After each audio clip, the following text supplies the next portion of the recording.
What's happening, everyone? What's going on? We are live, and I want to discuss hip hop, the business of hip hop,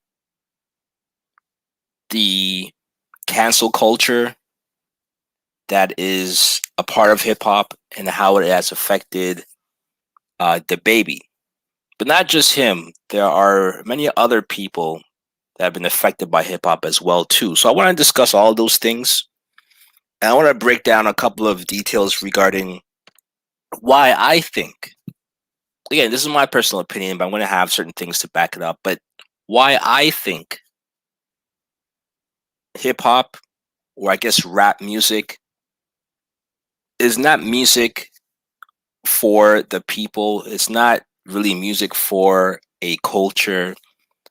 Culture has rules, customs, and things that people agree upon.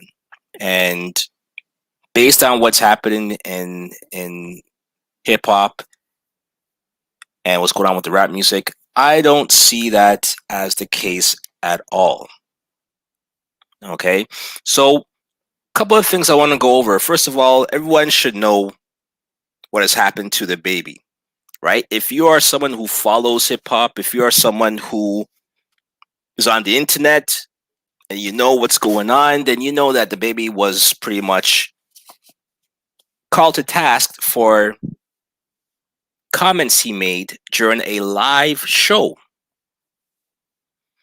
that were derogatory towards a certain demographic, being the LGBTQ community. Now, I'm not going to repeat the actual phrase that he used, but one thing I want to point out before anything else. During live shows, of course, you have chants and calls to action, right? You know, you have the chant, you know, if you got money in your pocket, put your hands up. If you have money in your pocket, put your hands up. Then you have other chants. You have other chants like, you know, wave your hand in the air if you just don't care. Stuff like that. Everybody knows those chants. You go to a concert, you hear them once in a while. You even go to a club, you hear those chants. Hyping up the crowd, getting people amped up, getting people to be involved in grow the engagement. And that's what pretty much the baby was doing, right? When it comes, it's funny I have to clarify the baby as opposed to baby from Cash Money or Lil Baby from QC, if you don't want to get confused. Anyways, but the point I'm making is that it's a chant. It's a call to action. A lot of times it's made to be, it's embellished. The stuff that's being said, it's outrageous. It's made to bring about or elicit a response, right away. And the comments that he made, you know, if you're not in a car doing this, if you're clean, if you don't have any diseases, make some noise. That's pretty much what he was trying to do. He was trying to gain crowd reaction and engagement and to make sure that people are still in the mood to participate in this live show. That's pretty much all that was. Okay. However, of course, whenever you have people who have cameras and cell phones and they take footage and they chop it up and they put it out there for people who were not at the live show, who were not, within the atmosphere, participating in the live show, that will, of course, take it out of context. That's when you have these scandals. Okay? Now, of course, you got to be careful because in this era, you have to know that anything that you say publicly can be used against you if some group or some person decides that it is inappropriate or offensive. So, of course, you have to be very mindful of what's being said. You also have to be very, what's the word I'm looking for? You have to be very objective in the fact that although you might not find it offensive, or the group that you consider to be a part of, group of friends, what's a racial group, whether it's a demographic group, an age group, while you might find it offensive, it doesn't mean that other groups may feel the same way. Salute Moneyboy Trey. Salute Rush. So there's many times where you have to be very mindful of the fact that if you're someone who has a large platform and you put stuff out there, expect people to not be okay with what you say, especially when it comes to these things. So the baby should have known that, okay? But put that part aside. That's pretty much what the scandal was. Of course, on Twitter, where the LGBT community is heavy, they applied pressure. He decided to come out and address it, denying that it was derogatory, denying that it was against the LGBT community, so on and so forth. And pretty much he kept going and doubling down. And then you have the backlash of more people getting into the situation, more people on Twitter saying it's not enough, more video coming out, more people talking about the issue. And then you have sponsors or corporations or live events, promoters canceling his involvement in the shows that they had, the festivals that they had. And after one cancellation occurred, then it opens the floodgates for more promoters to cancel the baby's performance as well too. And that's exactly what happened. 1, 2, 3, 4, it kept going. Before you know it, the baby is being canceled from all festivals. The baby is being taken off of songs on streaming platforms. The baby's losing money left and right, to the point where then he has to now come out and give a serious apology and pretty much say that, he was sorry for what he said. He didn't understand what he was doing, so on and so forth. The typical apology that you hear people say whenever they get pretty much scolded by the LGBT community. Run in the mill apology. And that was maybe 2 weeks ago. And up to now, there are still ramifications. He's still being canceled. He's still being taken off of songs. He's still having to apologize. He's still going through it with different communities. He's still being attacked. And I bet you the money, he's lost a lot of money, in the millions. Now the question is, can he recover from this? We don't know. But prior to this scandal, he's been involved in a lot of other things too.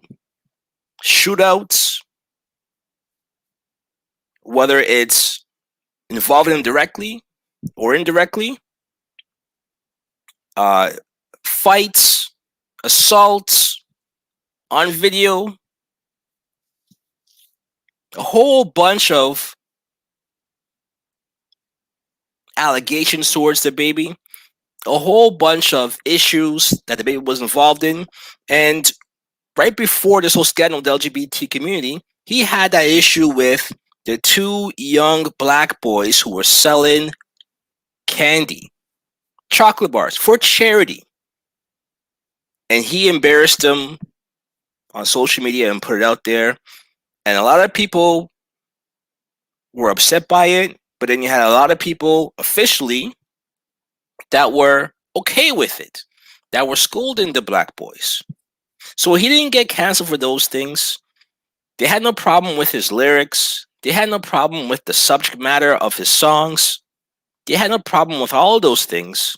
But they did have a problem when he mentioned HIV, the LGBT community. And from there, people have had enough?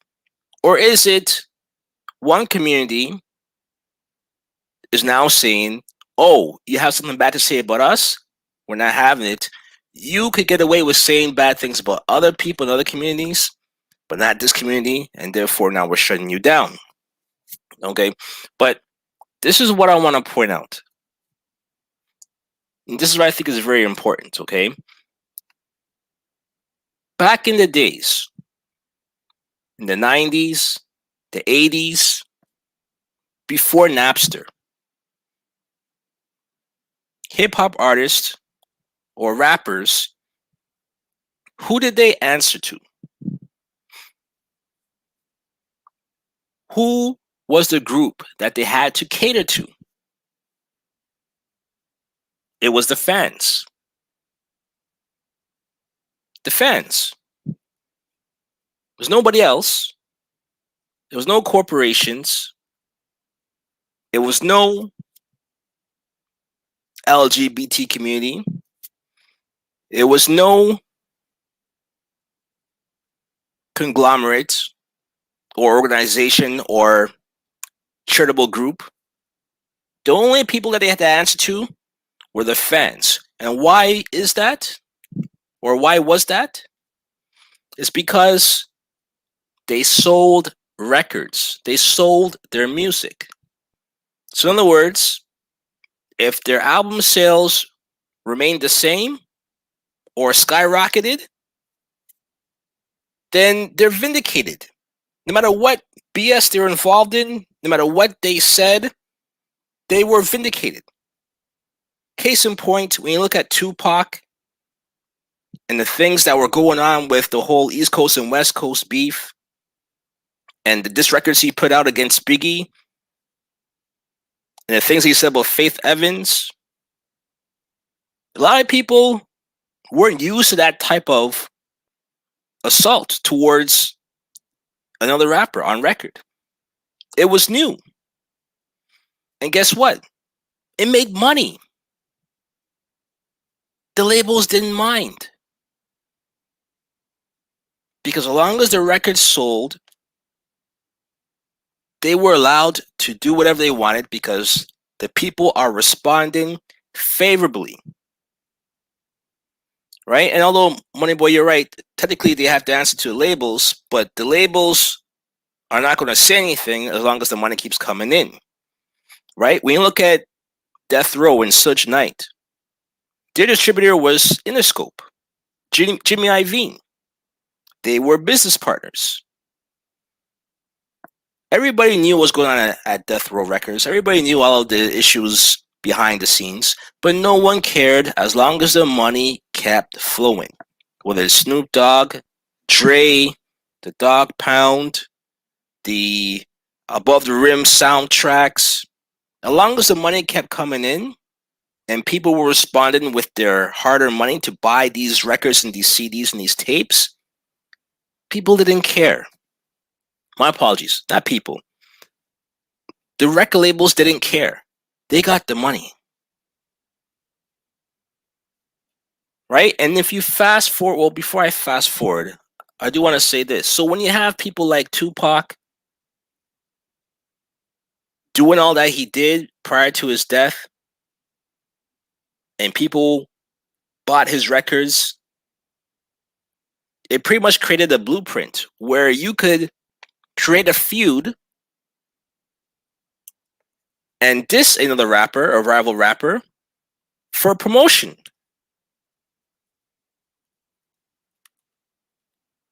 And that was a rollout for a lot of people that came afterwards, like 50 Cent. Who else? Many more after that. Well, there's Kanye West and 50 Cent when they had their feud. So this is something that is a strategy. And as long as people respond in a certain way, and that's all they really cared about. Okay?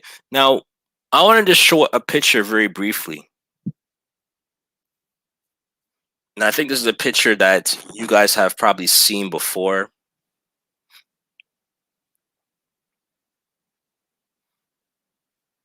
Let me see if I can enlarge this picture.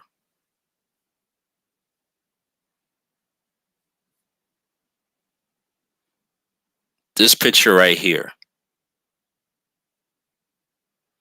This is a picture of Jay-Z and Biggie performing somewhere in New York. But look at the crowd. people of color. I don't see any white people here at all. I'm seeing black men, black women. I see some Hispanic men, Hispanic women. And this is a club, or this is a certain building, maybe a coliseum, but definitely not a live nation event. Definitely not an arena. Definitely not a stadium, right? None of those things. I'll keep that up here. None of those things. But when you think about today, when you think about today and what we see when it comes to rap music and how it's evolved, it's a lot different now. A lot different. When I look at a rap crowd now, we'll take this one for example.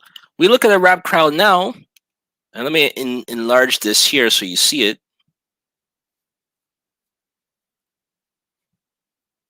This is what a rap crowd looks like now. I don't see any whites. Sorry, I don't see any black people here. I don't really see much Hispanics. You see white. Now, of course, it depends on where the rap concert is and who's performing. So you see some black people here as well too. You see a mix here. So it depends on who the rapper is, right? Who's performing. It depends on where people are performing. All of those things matter. But for the most part, there seems to be some type of understanding that, or it's not even understanding. It's a perception that it's white people who are buying these albums, or rather buying these concert tickets and coming to their shows, and black people aren't supporting. And that was what was pushed out there a lot. This was probably in the early 2000s. And with that push, you had a change in the landscape of rap music where the subject matter was dumbed down. We didn't have much people talking about black subjects. People shied away from black subjects, whether it's black consciousness, whether it's black upliftment and empowerment. They shied away from those things because they were told that their audience is white. So rap music became something that was more on a conscious level, connected to the people. And it began playing this game where they had to pussyfoot around issues. They had to keep things lighthearted. They had to keep things surface level to appease and not alienate their white fans. And then then the rap music became something of a caricature. Because if you can't talk about social issues, if you can't talk about what's happening in the neighborhood where people like you or look like you reside in, then what do you talk about? Partying, and then you talk about spending money, jewelry. And like Rush, like you pointed out here, yeah, people like the Hot Boys, Cash Money, coming into the game, again, where hip hop, rap music is lacking subject matter. Now it's filled with bragging about money, cars, jewelry, clothes, superficial things. And then you have people like Nelly, the Air Force Ones, all these things that were put out there. And then you had people like Steve Stout who found a way to connect rappers to corporations through marketing. Rappers became a vessel to promote products, to promote ideas and agendas and a lifestyle. Then all of a sudden, there was a connection between rap music and marketing. And it's never been the same since.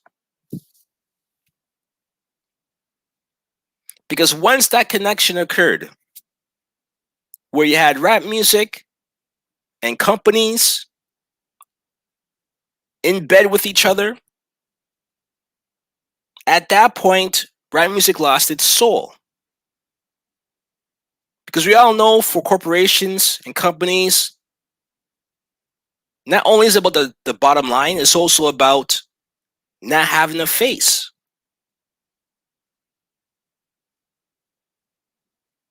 Not having an opinion that sways left or right or up and down. Neutral. Not having a soul. Right? And these are the things that placed rap music in the position where now the subject matter has been gutted, and in its place, you have advertising. Every song's about some type of new watch, new liquor, new alcohol, red bottoms, Jimmy Choo's, True Religions, Jays, and Mary Hats. You don't hear about Fubu anymore. You don't hear about Fat Farm anymore. You hear about Balenciagas and all different things. That's what you see now. And when you look at corporations and how corporations operate, because remember, the whole point of a corporation is to remove liability from a one person and have a separate entity, right? So a separate entity from a person, from a soul, from an opinion, right? You detach yourself from the corporation, right? And that's what a corporation essentially is. So with rap music being connected to a corporation, the exact same thing happened. Detachment from the people, detachment from a specific message, detachment from social issues.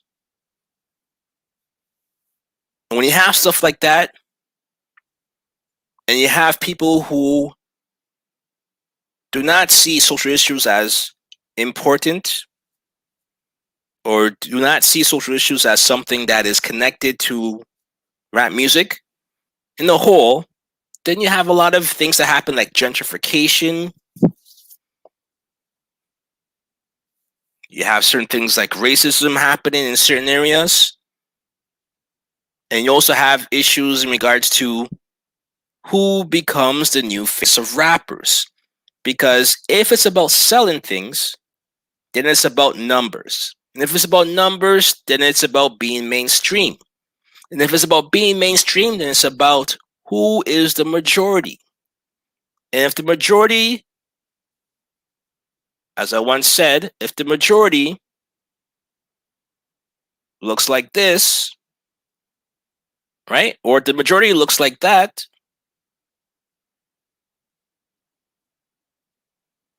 right? If it looks like that, then how do you market it to these people? Definitely by not by saying Black Lives Matter. Definitely not talking about the Flint water issue, right? No, you're gonna shy away from that because you know how there's this type of thing that certain groups don't want to deal with when it comes to guilt or the uncomfortableness of the fact that you might be complicit into what's going on in those areas and people's conditions. So no, no, no, no. So you're not gonna push that. You're gonna push dancing. You're gonna push division amongst black people. You could do that, Because for white people, that is looked at as entertainment, that is looked at as something that's outside of them that they could view and enjoy and could go back to their home and not have to deal with those conditions. Okay, so I want to switch gears for a bit here because I do want to talk about something that's very important. Okay, because a lot of times you have people like, well, I won't say people like, what I'll say is that a lot of times you have the baby who's being used as a scapegoat, and they get a lot of negative feedback and negative backlash. You get a lot of comments about them being traitors. The fact that he buckled and he decided to apologize. And you have a lot of people that are pretty much going in on him.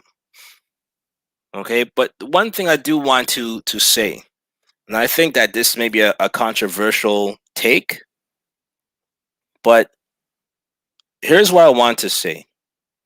The person that people should really be looking at,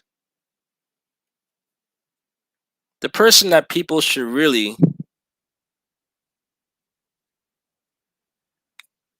look at and say, you know what? This person started this all. This person might be the one to blame. There's no other than this guy here. That's right. This guy here, Drake. He is the one to blame. Not Dababy, not Cash Money, but I'll say Drake. And here's why I'll say Drake. Because Drake came up in an era where social media was used to market things. Drake came up in an era where CDs were becoming extinct and people didn't know how they're going to sell music anymore. The labels didn't know how to make their money from the musicians anymore. Why? Because you have people like Cash Money, right? Where it was black executives owning their own record label, making the bulk of the money. And the other labels, they could only get into a position of distributing, like Universal, so on and so forth. So you had a lot of record labels that weren't faring well. Because again, you had Cash Money, these people like Dame Dash, Jay-Z, you had people, who else? You could say Sudge if you want to use him as well too. You have people like, there's many, many more that were rap moguls that pretty much showed everyone the way of how you can make money in the rap industry or in the music industry and attain your rights, attain most of the percentage and the points when it comes to divvying up album sales. But at some point in time, and again, this is my take, the record labels devised a plan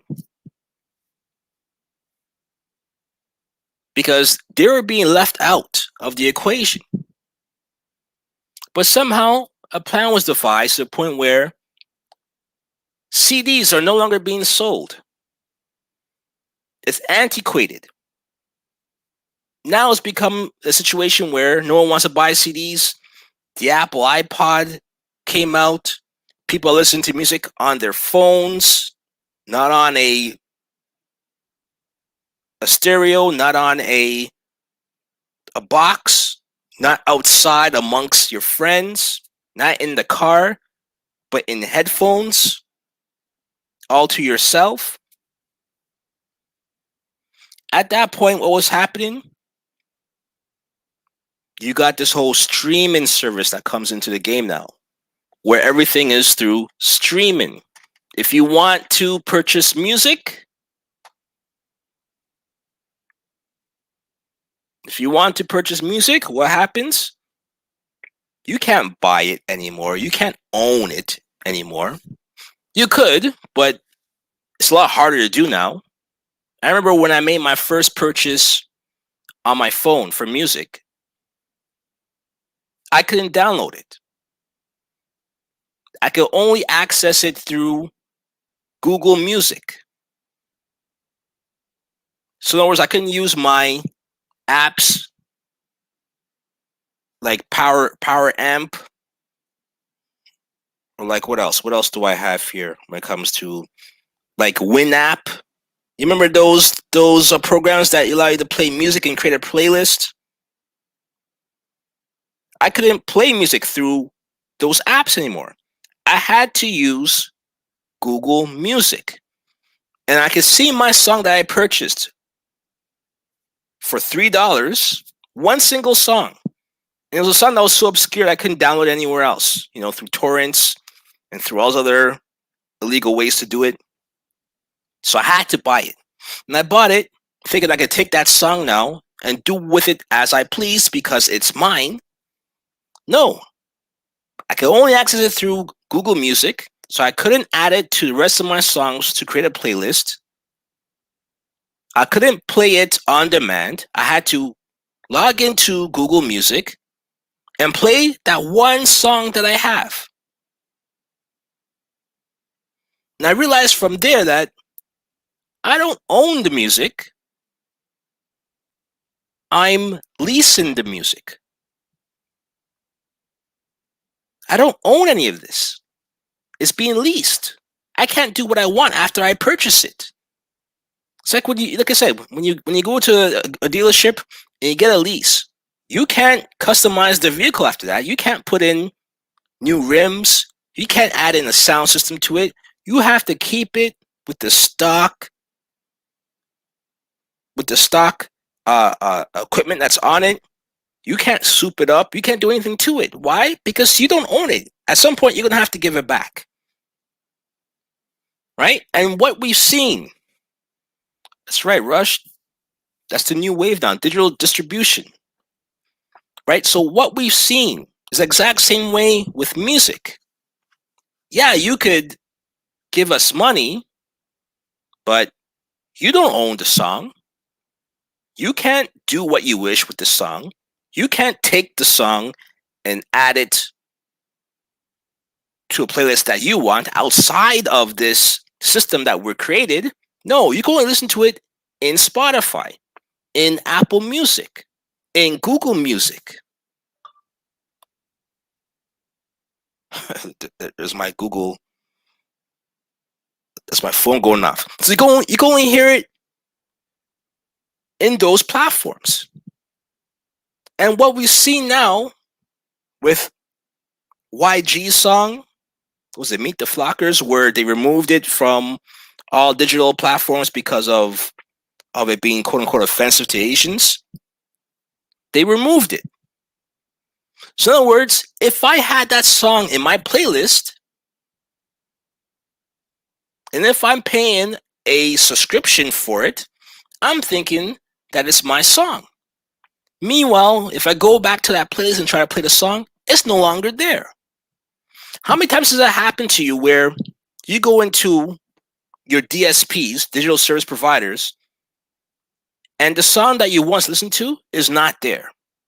Or what about when you remember this old song that you used to love by an artist,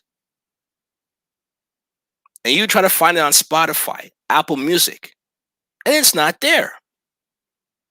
Doesn't mean the song doesn't exist, but for whatever reason, either the DSPs have no right to that song, the artist didn't make it available for DSPs, or the label who owns it didn't make it available, and you can't stream it, but you can buy it. So when things turned over to streaming, then you've taken away the ability for an artist to go city to city, town to town, state to state, province to province, and sell your CDs out of the trunk, or sell your CDs at your local shows. You took that experience away for the most part, because now, as a music lover, I'm going to go on Apple Music or Spotify and have access to your songs. I'm going to listen to it there. But the thing is, am I buying your album for $10, $15, $20, sometimes $30 a pop? No. I can listen to your album for free. And again, as I point out to you, there's a lot of issues with only be able to access music online. But when you have people like Drake, and this is why I have Drake on the screen here. When you have people like Drake, who was pretty much in the era where everything was digital, everything was streaming, everybody flocked to this new wave, to this new machine, streaming. And when everybody flocked over to those streaming platforms, you realize that you could listen to music for free. Sometimes you could pay a subscription if you want to get away from ads, but essentially you sign up and you can listen to Drake's songs, Drake's albums, or any other rapper's albums for free. Okay, so this is where I want to bring it to something. So when music has gone from $10, $15, $20, $30 a pop for a CD selling out the trunk to something that you could get for free, it devalues the music. Number one. Number two, not only does it devalue the music, it creates a system where, why would I go to you as an artist and get music from you when I could get it online for free? So you've taken away the ability for a rapper to make money by selling music.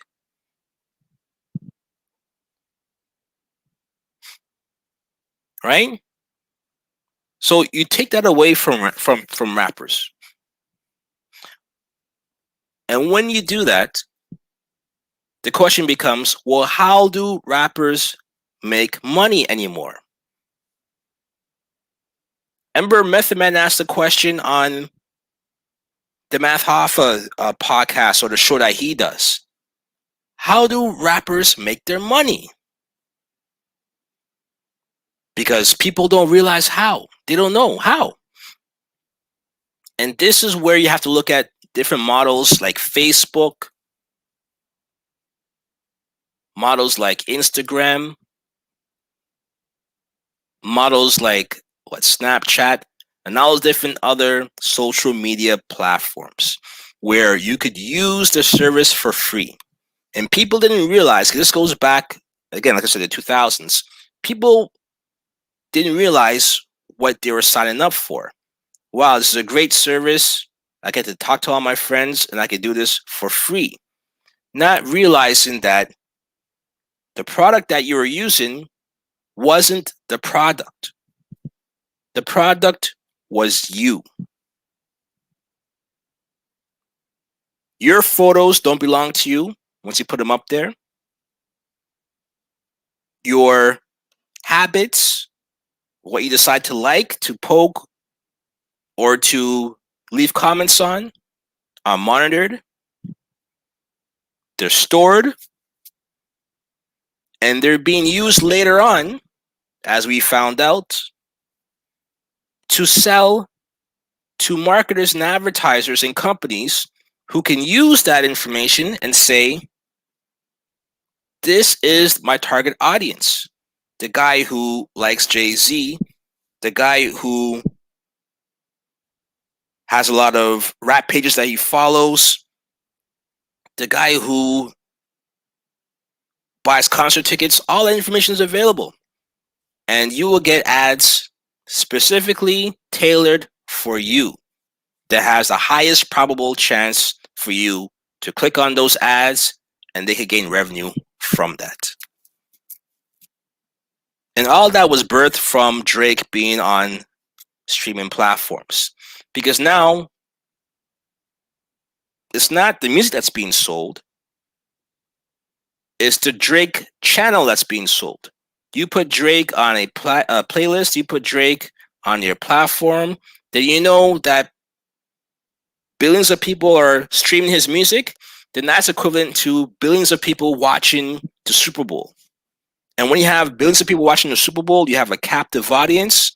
And a captive audience means you could now throw in an ad and you'll get a certain amount of people to engage with that ad. And you have a certain percentage of people buying that product.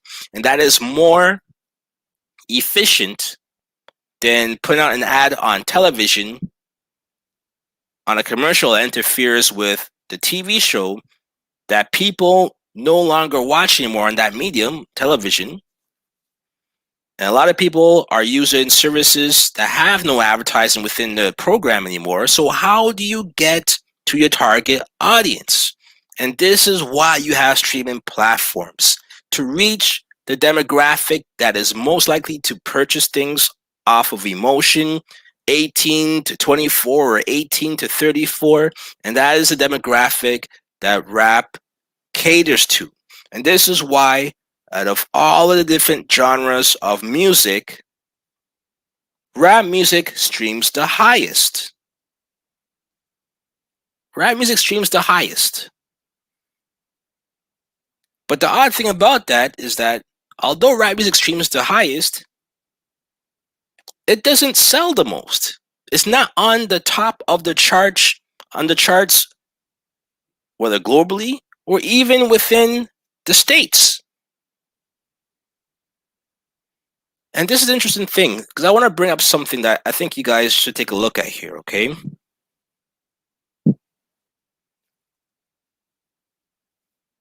There's this website called Fresh Hip Hop and R&B. Now, back in the day, a lot of times you'd hear about album sales, debut week, debut numbers, what sold, what's, how much records someone sold in the first week, number one album of the week.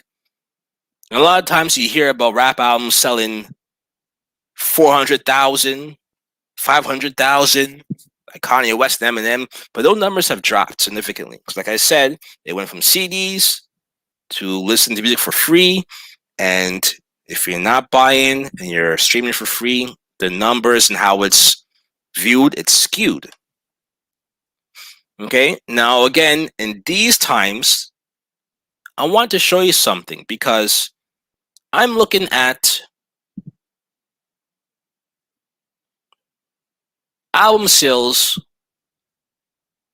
July 31st. Okay, you have certain people dropping their albums. There's a chart here.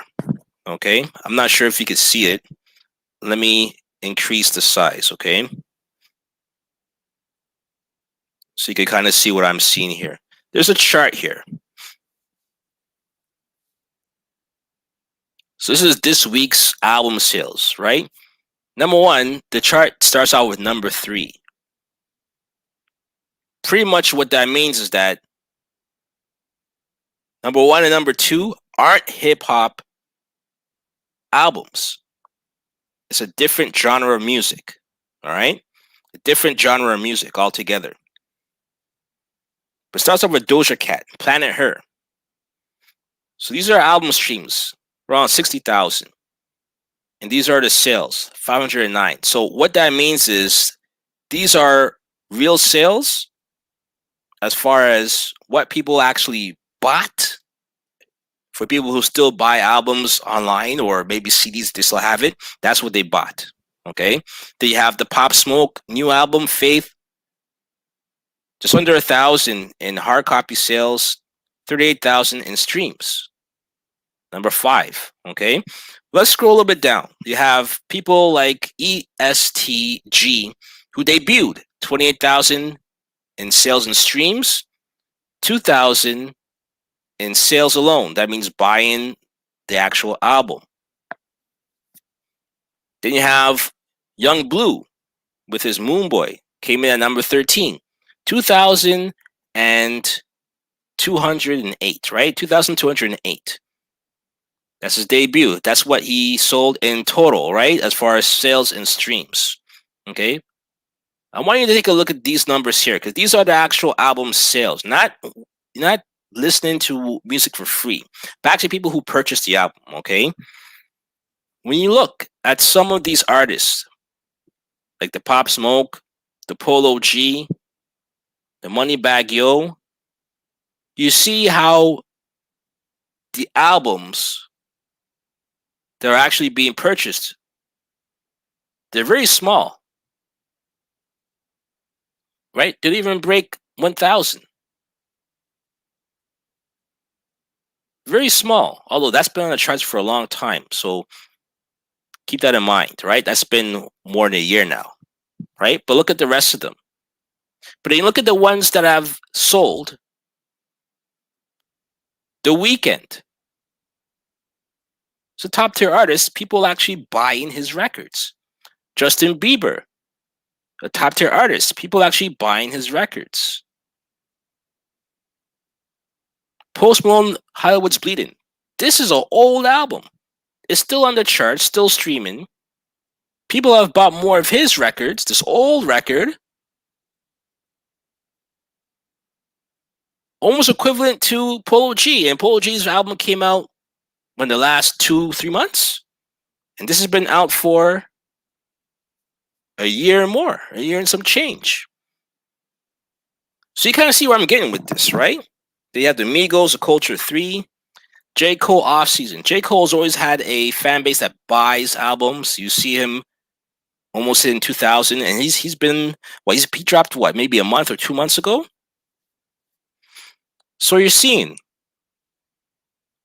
Legends Never Die, Goodbye, Good Riddance. Juice WRLD, a lot of people buy his album as well too, but he passed away, so that might be why. But I want to bring you to this interesting stat right here. At 33, Machine Gun Kelly, Tickets to My Downfall.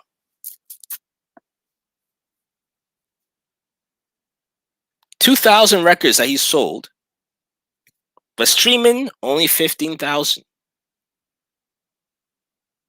Now, a lot of people don't even know who Machine Gun Kelly is. A lot of people might know him for the guy who dissed Eminem.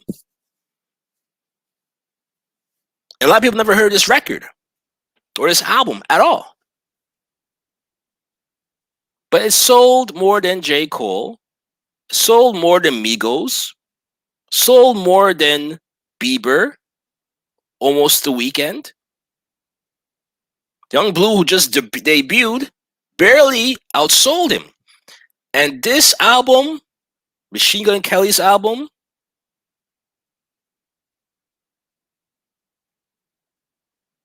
it came out September 25th, 2020. So the album's almost a year old. And apparently, when you look at it, again, according to Wikipedia, this album went platinum. Less than a year later. Have you heard of the album? Have you heard any music from it? No.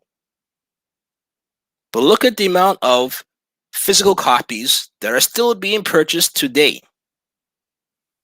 They look at people like DJ Khaled, 121. Pooh Shiesty, 34. Travis Scott, people buy his albums too, so it's still high. Astroworld, that was a good album. Curtain Call, old Eminem, people are still buying it. So you see where I'm going with this. And here's the funny thing. If I look at another week, let's go to an older week, okay? Because we could go far back. This is why I like this website. It actually retains all the information, okay? Let's go. Let me see.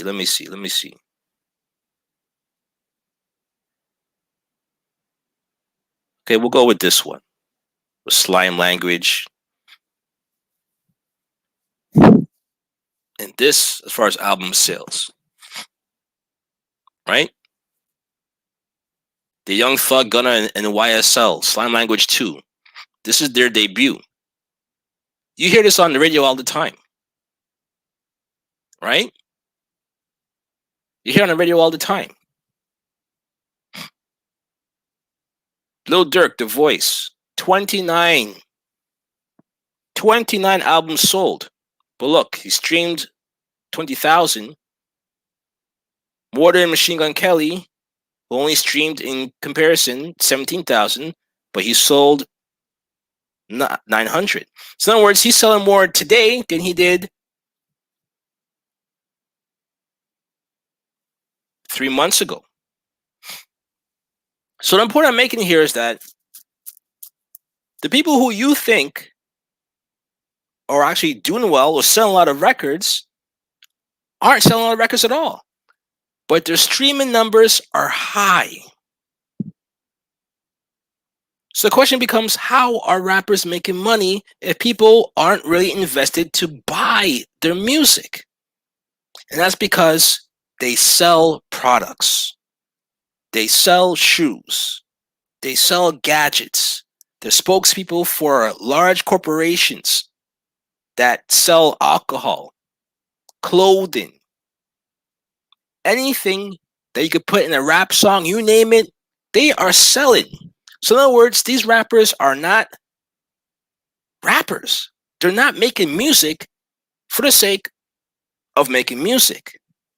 The music that they're putting out there is like the candy to lure an audience in. And when you lure the audience in, that's when you start selling them Nikes. That's when you start selling them red bottoms. That's when you start selling them Hublot, the Rolex, bust down. This is when you start selling them things. So you got to keep in mind, a lot of these people that are making music, they're only making music for bait, to lure you in, and then they sell the real thing, which is products. And that's how rappers are making their money, because they're being paid by corporations to sell you things to get you to buy it. And I want to tie in one last thing to that. I spoke about Live Nation before, and I showed you the picture of Jay-Z, right? With Jay-Z and Big performing. And you saw the crowd.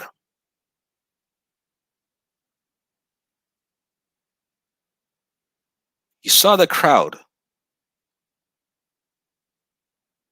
Let me see. Let me make sure I could find it again. I might not be in that one. But you saw the crowd of Jay-Z. I put it up there earlier. I'm going to try to get it again. But you saw the crowd. The crowd wasn't white. The crowd wasn't at a big stadium venue. It was at a local club. A local club. And this is where things have changed as well too, because nowadays another way the rappers are making money is because they are performing at these large concert venues that hold 50,000 people, 100,000 people, 20,000 people, not the clubs that held maybe 500 people or 1,000 people. Festivals that hold next to almost 500,000 people or 300,000 people. That's how rappers are making their money, because they are going to these large venues and they're selling these tickets that are astronomical prices. And this is where you have a lot of white people at these concerts as well too, because a lot of these concert tickets are being comped. A lot of these concert tickets are being given away. They're being given away by executives to the people who work at these companies, giving it to their children, giving it to their clients, and it's their clients' sons, daughters, cousins who are in the front rows. Because remember, front row tickets cost a lot of money. They are in the front rows. A lot of them didn't purchase their tickets. It was comped. It was given to them. The real people, the real supporters financially are the ones in the nosebleeds. Because even though they're far away and have to see you on the big screen, They still pay that money to come see you, knowing damn well that you'll never be able to see them, never be able to hear their cheers, the screams of adoration. You'd never be able to hear them, but they still show up because they love you and they appreciate the music and they want to be in the same building. So it's a little different from the ones who get comped and show up in the front row because their daddy's connected somehow. So keep that in mind. It's a different crowd, a different audience. It is not the same. And this is where you have issues because before, when you could sell albums out the trunk or you could sell albums in the stores, you could tell a record label, no, I'm not signing a 360 deal. You could say, I'm not going to do that. I'm retaining my image, my likeness. I'm retaining the ability to make money doing shows, whether it's a Chitlin circuit, wherever circuit you want to call it. I'm going to do my shows.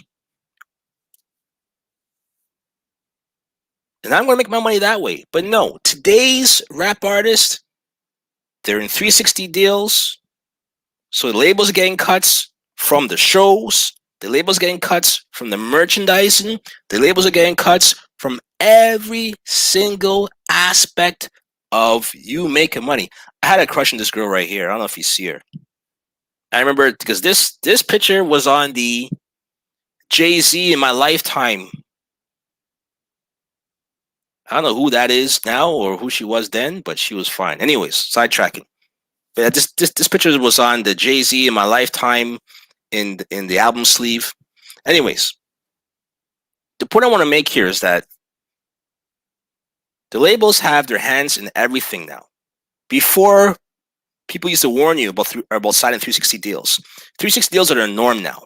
Why? Because the money is not in rapping anymore or selling albums. The money is in everything else. And the reason why shows is something that labels want to get a hold of and have their hands in because the shows are connected to corporations. Live Nation owns a whole bunch of these conglomerates and these arenas. And this is why rappers no longer, well, they do, but a lot of the rappers who are connected to these labels, they don't perform at hole-in-the-wall shows like you see on the screen here, where you'll see majority black people. No, they perform on those big shows because they're in the Live Nation conglomerate, the Live Nation circuit. It's a lot different than if you're to see, say, an underground rapper or rappers that's not on that Live Nation circuit. Like, for example, you might see a Kevin Gates or a Pliers, or if you go in old school, a KRS-One, you're going to see them at local clubs and venues. They still get a large crowd, but it's not the stadium crowd that you see or that rap music has now become. Because now you have to go to the Air Canada Center. You have to go to Madison Square Garden. You have to go to a festival if you want to get a chance, to pay a little bit less than the average. Otherwise, you're paying upwards to $200, $300 per ticket. When did rap become Republican? Right? Because this is what we're seeing. When did rap become so elite? And this is what we've seen. And the problem with this, because Live Nation is connected to corporations, because Live Nation is connected to stadiums, events, certain arenas, the parks or the places where festivals are held, everything is connected to a corporation, a company. Then you have the DSPs, the streaming, connected to corporations because they are using the rap music to sell their products. So they are connected to the corporations. So when you have all of these things with their hands in rap music, all of these factors all tied into corporations, what do you think is going to happen What do you think is going to happen when the baby decides to say something stupid that puts him in hot water to the point where people are now saying this is discriminatory, this is derogatory comments made towards a specific group, when you have people saying that the baby is homophobic and all different things. What do you think is going to happen now? You're damn right. Baby's going to get taken off of different things. He's going to get taken off of different programs, different festivals, taken off different DSPs, because now corporations are going to say, I don't want that associated with what? Not the music, with my product. And this is where you have the issue with rap music and why rap music is no longer supported. What is supported, but it's no longer a determinant factor as far as the people who support these artists, because the baby's money, as far as if you were selling music, his album sales wouldn't have decreased. People still buy his music because they like his music. But it's the fact that he's not selling music. His music is streamed for free. He's selling his attention to come and see me and be a captivated audience so I can sell you other things, because that is how rappers' money are being made at this point. This is why rappers have to acquiesce to what corporations are saying. And this is why he has to apologize for a second time. And this is why he has to apologize to the LGBTQ LMNOP community, and not to the black community or to those black boys that he embarrassed. He doesn't have to apologize to anybody else because those black boys are not tied to a corporation. Those black boys are not tied to a corporation. All those people that the baby beat up along the way, they're not tied to a corporation either. So of course, you're gonna have situations where he has to bow down and apologize in this fashion because he's messing up the bag for everyone involved. Corporate wise, not because of people. And this is why the baby and everybody else who finds himself in the same predicament as the baby, this is why they have to apologize. And this is also the reason why people like Kid Rock and anybody else who is underground, who doesn't answer to any corporate entity, who probably is not on streaming platforms as far as his current music, and he could go show to show and sell music directly to his fans that way. It's why he doesn't have to apologize either, because he could do it. He could say anything he wants, knowing that he's not tied to any corporation, knowing his money is not tied to any corporation, knowing he doesn't have to answer to anyone, and knowing that his fans believe in what he says, agrees with what he says, and will still buy his music regardless. And this is the difference between what you see in other genres of music and what you see in the genre of rap music. One is being purchased, one is being sold for free for the purposes of luring you in to sell you products from corporations. And by the way, that Machine Gun Kelly album that I showed you, it's not a rap album. It's a punk rock album that went platinum, that you never heard of. You know who he is, but you never heard one song from it. It went platinum. But people like Dababy, people like Rick Ross that you hear all the time, but Rick Ross never went platinum before. Maybe if he did, maybe once. after a couple of years. Otherwise, he goes gold.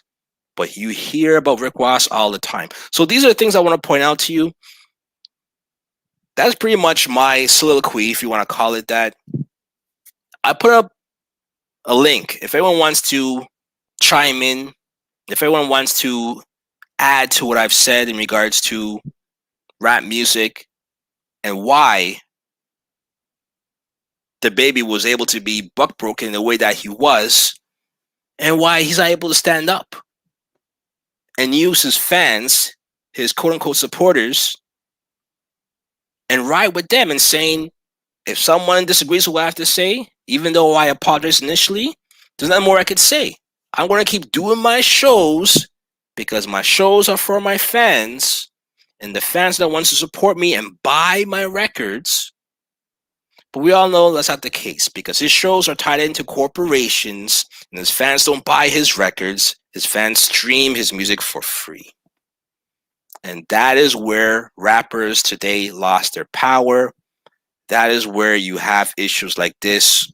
And this is why rappers have to apologize to these groups and not to other groups. This is why rappers can get away with songs and music that is pretty much self-afflicted. You're able to kill as many black people, many black teens as you can in your music, sell as many drugs to your own people, calling your own women bitches and hoes all throughout your music, and no one has anything to say that has the power to stop it. People do say things. People do speak up. A lot of people say, well, that's because we tolerate it. That's because we allow it. But no, there are many groups and there are many people in our communities that are against these things. The problem, though, is that we are not tied into these corporations to say, hey, the corporations have to now listen. No, that does not happen, unfortunately, unless you're Black Lives Matter. Because if you notice, you've never seen, you can't name another social justice group that's quote unquote for black people that gets as much network exposure, corporate exposure than Black Lives Matter. That's because Black Lives Matter is part of the corporations. Don't get that twisted. You don't get $90 million and have no leadership that you could name or no organization as far as all the different chapters unless you are backed and connected to corporations. Okay, so let me know if you want to come in. Let me know if you have anything to say and chime in. Rush Money Boy, I put the link in there if you want to jump in and add something to what I have to say. Let me know. I'm opening up for discussion. You let me know how you feel about this. Do you agree with everything I said? Do you guys feel that there's more to this? Do you guys feel that rap has changed so drastically to the point where it's no longer for us? It's no longer for the people. It's no longer for our purpose or for supporting our messages, right? You can even add gentrification to that list of all the things that rap music pretty much has allowed because no rapper speaks about gentrification as much because if you look at Jay-Z and what he did with the Brooklyn Nets and how that transformed Brooklyn to the point where those neighborhoods are no longer there and black people are being forced out because of the increases in the rent and the property values. But that's because Jay-Z, he is a part of the corporations. And this is why Jay-Z is always able to perform in those big stadiums like the Barclays Center, Madison Square Garden, because he is attached to, you guessed it, Live Nation. All right? So I see my man Rush. How you doing, man? Yo, I'm alright, brother. How you doing, man? I'm good. I'm good. I'm good. Thanks for This shit. joining, man. Do you have anything to say about this topic? How Oh do you feel yeah, about it? man. One. We all know the game is ran by the alphabet community. I mean, that's one. and they have access to these giant arenas and have access to these labels, so they can't apply pressure if they feel offended by any of these artists. You know what I'm saying? And by the baby doubling down, well, not doubling down, but backpedaling off the comment that he says, it just shows you how much the alphabet community got a hold in this game. You know what I'm saying? Correct, correct. And if you notice, do you remember the Phoenix Suns? How the story that came out with the Phoenix Suns owner or general manager or someone in a high position, he came out as gay. Do you remember that? Yeah, yeah, yeah. I remember that. That Yeah, was not and too long ago. wasn't too long ago. But one of the things that he said is that he didn't feel comfortable doing it until he got into that position. Then he came out, right? And Well, I he's in a mentioned position of power, so it's like e- he has, exactly, yeah, exactly, he and, has and, and influence. He has influence, and he has the financial backing to back his shit up. You know what I mean? exactly of corporations, right? The corporate power to actually have that heavy hand and to have some influence. And this is what it really is. Because to me, it's not just gay people on Twitter just making noise. It's really certain people in that community who are in those positions of power who are actually putting the pressure and applying the pressure. It's not just Twitter people. The Twitter people might be the voice, but it's really the LGBT community members who are either hidden or open in the high places who are able to put down this pressure and have this applied.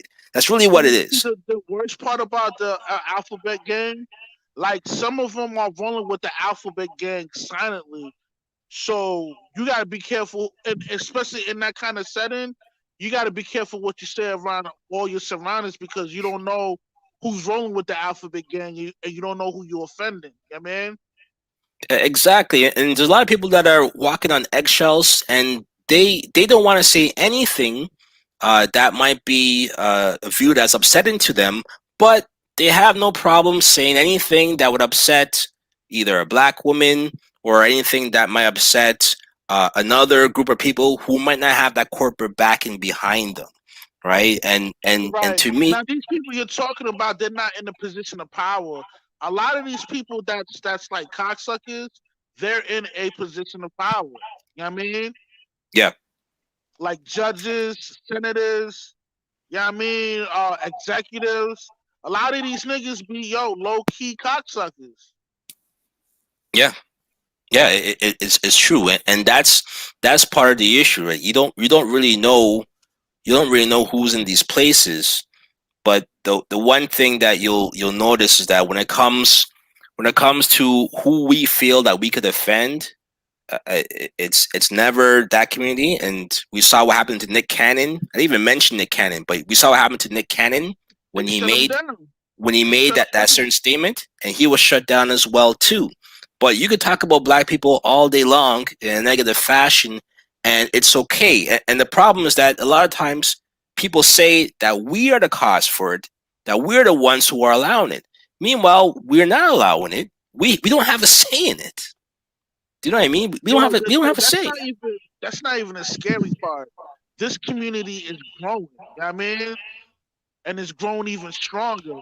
I say about the next I say 15 years, like being heterosexual is gonna be a minority, my nigga. It's gonna be Well, a out. You know what I mean? It's gonna be considered an outlier. Like majority of the people in the future are going to be gay. what I realized that it's not about equality. It's really about payback. And what I've seen is that there's been a lot of other groups that have connected with other groups to go against heterosexual people in some ways, in some forms. And the interesting thing about it is that uh, it could be argued that in some cases black women are also part of that as well too. I wouldn't say okay. Let me take that back. I won't generalize, but there are some black women who either are silent, they know what's going on, but they're silent about it, or they feel it doesn't concern them, so they won't speak out about it. But Now here's the thing. Here's the thing with the black women. The black women are the number one advocates for this gay shit. You know what I mean? They are, man. They hold it down. Like the way I see black women treat cocksuckers is like they put them on a pedestal.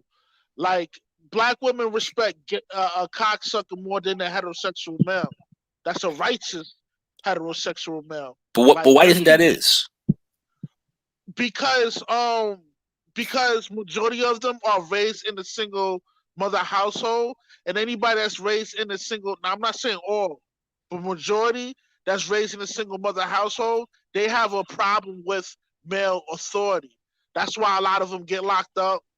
That's why they get into fights with police officers, COs, because they have a problem with that male authority, because they never had that male authority in their life. They don't know what it is, so they just rebel. You know what I mean? So in other words, you think it has to do with being spiteful, and this is a way for them to attack heterosexual males. I want to say it's not something it's a conscious thing, man. It's a subconscious decision that they make. They Mm, don't even realize they're they doing don't it. realize it. Yeah, Yeah, yeah, I agree with that because it, it's funny because in Canada, I don't know if you're aware of this. For Olympics, Canadian women's team won the soccer. They got gold, right? right. And and apparently one of the players are transgender, right? And apparently that part didn't come out until, although apparently that woman, Wait a or minute. Like, is it a female soccer team or male soccer team? no, it's a female soccer team, Yeah, and yo, a lot of that's going on, man. a lot is going on. But Yeah, this the team won a gold medal. So then a lot of the story about that particular player, I don't know if that player is good or not, but a lot of the story was this was a breakthrough for the LGBT community because now you have a trans who won a gold medal. So in other words, they're making it about that particular person when really, when you look at it, a man should not be playing on a female team for any reason. That should not happen, and that would be an advantage. because physically he's superior. You know what I mean? Yeah, Like no matter how much hormones you're taking, no matter, you know what I mean, no matter the extent that you go through to make that transition, biologically you're still a male. Your bone like yo, you could all right. There's certain niggas, right, that you know that's short, skinny, or mid height skinny. Like you would think they're light, but their bone density is still heavy. it's still heavier. Yeah. Like, you know what I mean? Like if they touch a female, they gonna crack the shit because the skeletal system is stronger and more dense, even though it might not look as large as a large female. You know what I mean? Its bone density is still heavier than a obese chick. You know what I mean? No, I hear you, man. It's interesting to see how that became the story of that particular gold medal. Like I Well, wasn't aware. I wasn't aware of that. they're trying to make it a normal thing, man. You know, first they trying to put these cocksuckers on like the front of magazines and shit and giving them centerfolds, and then now this letting them play in the Olympics with females. You know what I mean? And here's the thing to you females, man, y'all should be like against this because now they taking your cake too. You know what I mean? What's from stopping them taking over the whole entire NBA, Well, WNBA? You here's the know what I thing. mean? On the flip side, you have natural born black women who are being accused of having too much testosterone. Right? There was a woman from an African country who they said had an unfair advantage because she had either, I think it was too much testosterone. It was something that they said was equivalent to a male, and as a result, she was not allowed to perform in the women's events, which to me was crazy. And, Yeah, and the that thing is is, crazy. and the thing Yeah, is, that is crazy. there's I don't see the uproar from black women uh, for that in oppose to the other community. it seems And the like, reason why there's no uproar about it because they don't give a fuck. But because it's a cocksucker, they're gonna hold it down. That's what I'm well, telling you. Like black women are the number one advocates for this gay movement. I well, mean, what I think is that as long as certain movements seem to be targeting heterosexual black males, I think people stay silent on it, because they feel either we're not worth fighting for, or they feel that we're so separated from each other that it's not something that we should be standing on. Now, I will say this: whether whoever you are, whatever your sexual preference is, it should have no influence when it comes to sports, as far as where you compete. But if you're born a woman, and if you're born a man, then you should be playing that particular sports for men or women. Or let's just make it gender neutral, and let's have men and women play on the same team, and then you're going man, to end. we can't do that, man. Come Well, on, man. That's but like here's the thing: that. if you well, hold on, Imagine rush, this, rush, right? rush, rush. But if you do that, what's going to happen? You're going to have male basketball players in the WNBA, in the NBA, in football. So in other words, you're still going to have a male dominated sport across the board. Anyways, that's why they It's had like to. That's why they had that. to separate the Hold on, hold on, hold sports. on. What you're talking about, it doesn't even have a fan base. No, no, What but the sports is still dominated by males. Like nobody's gonna want to go see a transgender slam dunk on a chick. Nobody cares about that. But niggas will pay money to go see LeBron James dunk on T Mac or some shit like that. You know what I mean? correct. But what I'm saying is that if they're gonna blur these lines, then just make it where it's just a basketball team and anyone could try out for it. It, Because it, what's it has to generate revenue first, man. But here's the Right now, thing: if right now, if hold on, you hold on. Let me say this. yeah, Right now, there's not a consumer for that. People are still maybe in 15 or 20 years from now, maybe it'll generate some revenue for a neutral league. But right now, nah, it's still dominated by males. yeah, no, no, I hear you. But what I'm saying is that if you only have 20 spots on a team, and any gender could try out for the team, those 20 spots are gonna go to all men, right? Oh yeah, So yeah. what I'm saying is, if they really are trying to blur these lines with gender, then let's get rid of gender completely, and let's just have anyone play and try out for a team, and you're gonna have all men on it. Do you understand what I'm saying? So Yeah, in other yeah, but words, you know what they're gonna do? They're gonna make a separate. If they were to do that, just like the army, they're gonna have a separate obstacle course for the females, make it easier for the females so that they can make it and do it. Make it. Exactly, and You know that's what I my mean? point. And that's my point. The reason why you have the girls' soccer team, the girls' basketball team, is because they have to make it separate in order to give women a chance, right? So, in other words, us knowing that that's the reason why they did it, then you should not have a transgender on the female team, because you're pretty much going back to how it may have been when sports first started, which was anybody plays with anybody. And then you went from there to the point where women weren't getting the shine, so they had to create their own leagues. So, what I'm saying is Like yo, that, for example, right, the WNBA mm, for the whole entire league don't even generate 10 million. no, You know what I'm they saying? don't. And the thing is, They don't.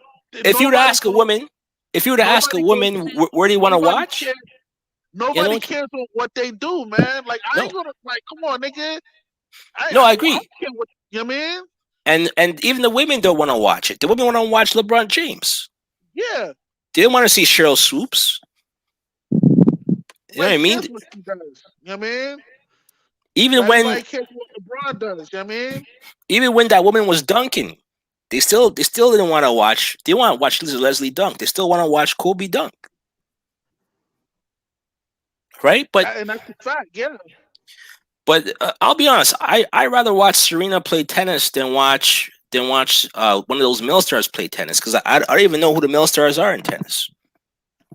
Well, right now the tennis game is more like it's because of the that Japanese Haitian chick and Shavina and all these females.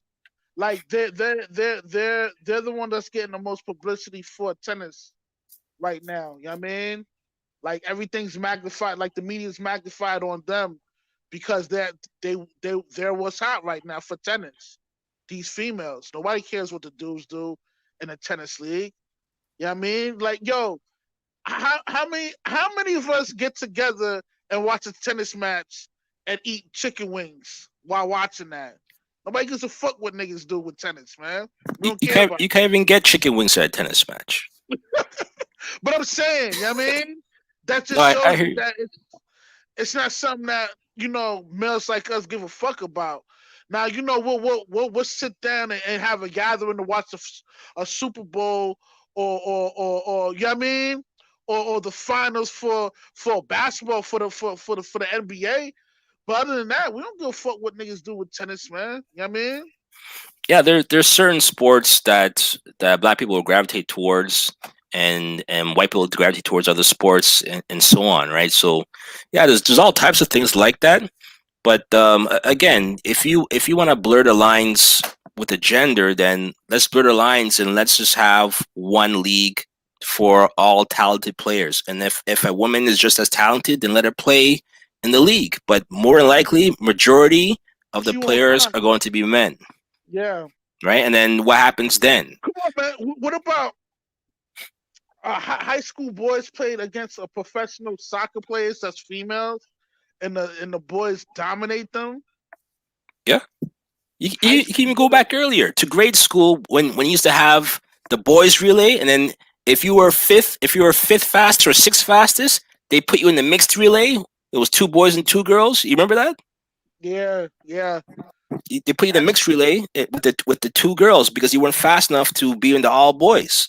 So that's how they used to do it. So again, but let's get back to the baby for a second though, and what's happened in rap music. Do you see this? Do you see the people actually being able to reclaim hip hop or rap music? um no, and I'm gonna tell you why. Right now, the game is so saturated to the point where it's no going back. It's in too deep.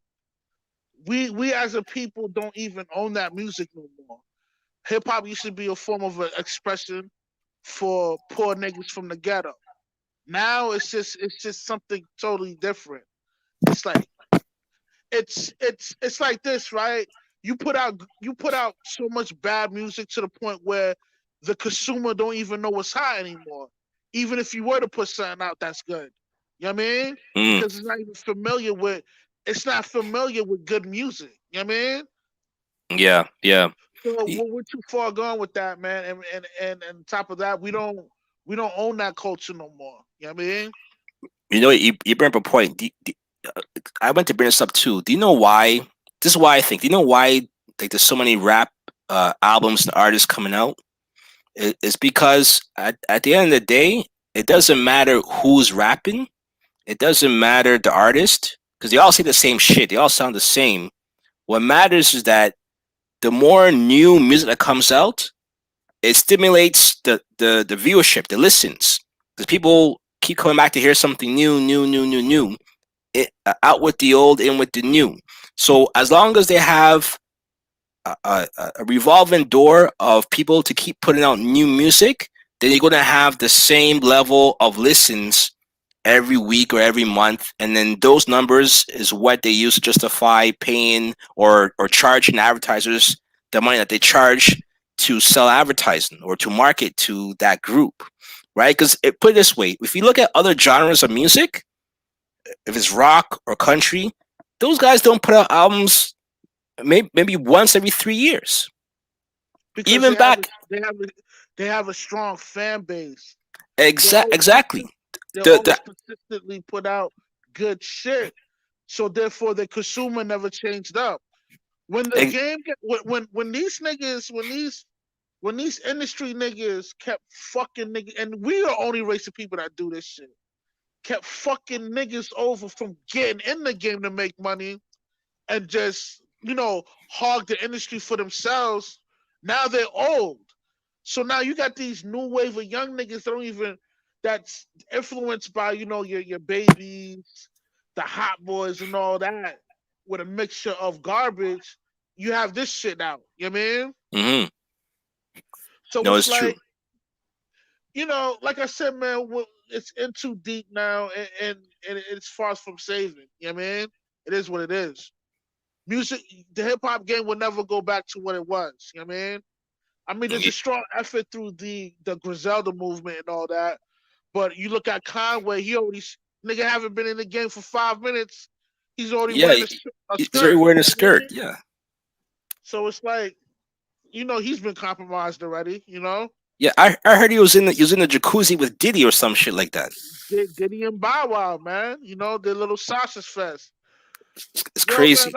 like I said, man, a lot of these executives, all these rich, powerful niggas, these niggas is cocksuckers, man. They're And straight. and and how does Griselda make their money? Because they were underground. They don't really sell Well, records. here's the thing with underground movement, they have a strong base fans, which is white, and that shit is thorough. But So they hold on, can kind of are they they can selling music? yeah, they're selling music. I don't know how much units, Or but that's the thing. You never hear about the units, but but but they're on these major labels, but they never crack the charts. They never really sell much. So how are they making their money you in know. this era of streaming? Well, here's the thing. It depends on what you negotiate on your contract. Some niggas are dumb. They just sign anything, and they get pennies. Some Mm-hmm. niggas, they know the game. They know the language of the contract that they're getting ready to sign, and they negotiate that shit. Uh huh. They have their lawyers go over that shit. They go over that shit. You know what I mean? And then they go back and like, yo, this ain't gonna work. We gotta work out this percentage. They Yeah. work out the percentage and they get a decent dollar amount. You know what I mean?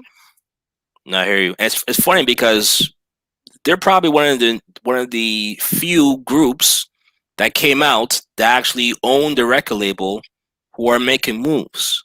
Like you don't Right. you don't you don't See, hear when you much. own the label, that means you own your masters. When you own your masters, you're making money off publishing companies. You know what I Yeah, mean? you don't That see that so much. yeah, so therefore, like, yo, these niggas is not rookies. They know what they're doing. You know what I mean? They're Hmm. actually intelligent on how to make these power moves. You know what I mean? But do you think it's their music that's selling, or do you think it's something else? Because I know It's the actual music because because no, no, because no, before hold on, but I'm gonna before tell you Griselda was let me big, they sold a lot of merchandise. Like you to not buy just like one of their merchandise. CDs. They sold out shows too. They was That doing like MF Doom, right? mhm, Nobody never heard of MF Doom, but that nigga sell out a fucking stadium, my nigga. yeah, yeah. He has a strong fan base. You know what I mean? Hmm. But one thing I remember is that Griselda used to have like fashion. Like you could get their merchandise, and they would sell that shit for like $200 for a hoodie, and people would buy that shit, Right. Yeah, right? yeah, And they have it collector's I items. remember that. I remember that. Yeah, Yeah. yeah. Because I remember when I wanted to buy one, but when I saw the price, I'm like, hell no, I'm not paying that shit. But yeah, I think that's how they made their money as far as they're selling something, right? Because at the end of the day, it's all about money, right? The stream doesn't Mhm. make money, so then how are they making money? If they're not selling music the traditional way at like their shows, then it has to be through some other means. It might be their Oh yeah, fashion and their you also merchandise. What's West that? Side Gun, the owner and founder of Griselda Records, he Yeah, he also is. has a wrestling league too. So Yeah, so he got his hands on different things. Like, yo, man, just investments. because these niggas act ignorant, don't mean they're ignorant when it comes to business. Yeah, These yeah, niggas and they're is older too. They're like yeah, they're in their 40s or late 30s. no, So mid yeah, thirties, late 30s, yeah, about to yeah. go on So 40. yeah, yeah. So So they're they pretty they know business what they're doing. savvy. Yeah, they know what they're doing. No, I'll Yo, give that man, to these them. niggas is very intelligent, man. You know what I mean? And it's a shame that they don't. Nobody sees that side of these niggas. You know what I mean? And the funny thing is, you'll never hear about them selling anything, but they're probably making more money than all these rappers who are on these charts. because they know how to do business, my nigga. Yeah. Most Yeah. most artists are just signing the contract and they under a label. Most artists don't know how to they don't know how to come up with a first have a label and do the work what a label does. You know what I mean? Not every artist can have the ability to do that. You know what I mean? Yeah, I agree. I agree. So I don't know, but you're right. I don't see the way how things are now is the system is too locked in. There's I don't see what could overthrow this.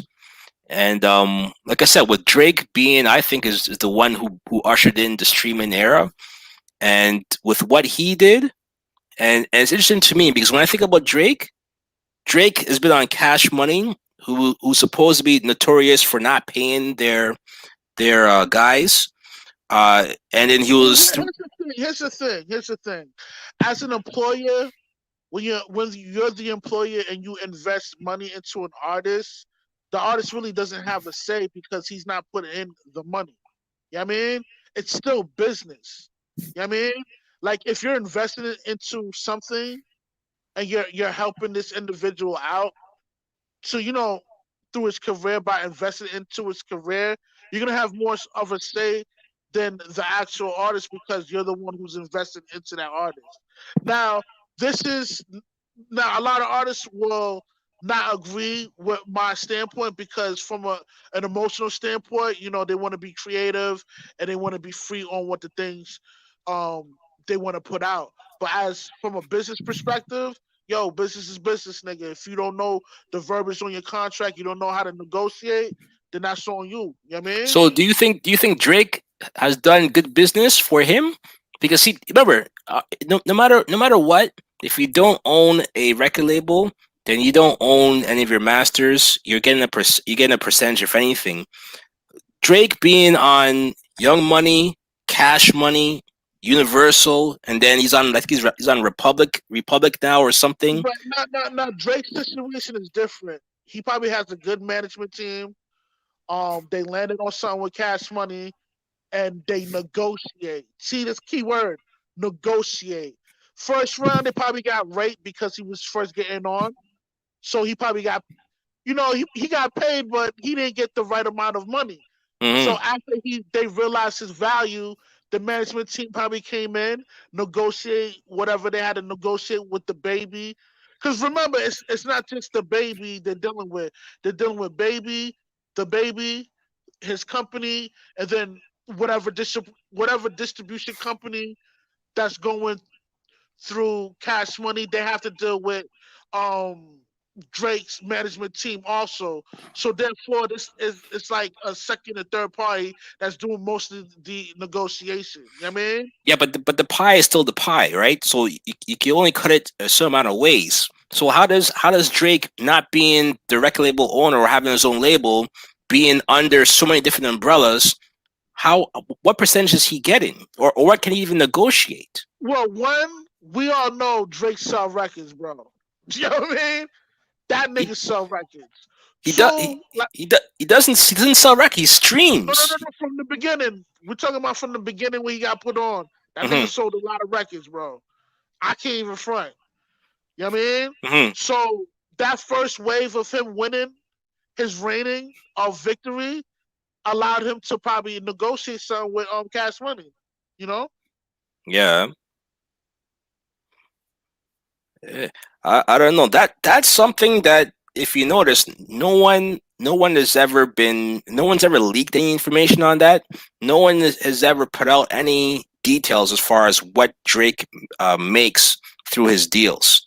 A lot of other people, you always hear about what money they get or how they're being screwed over.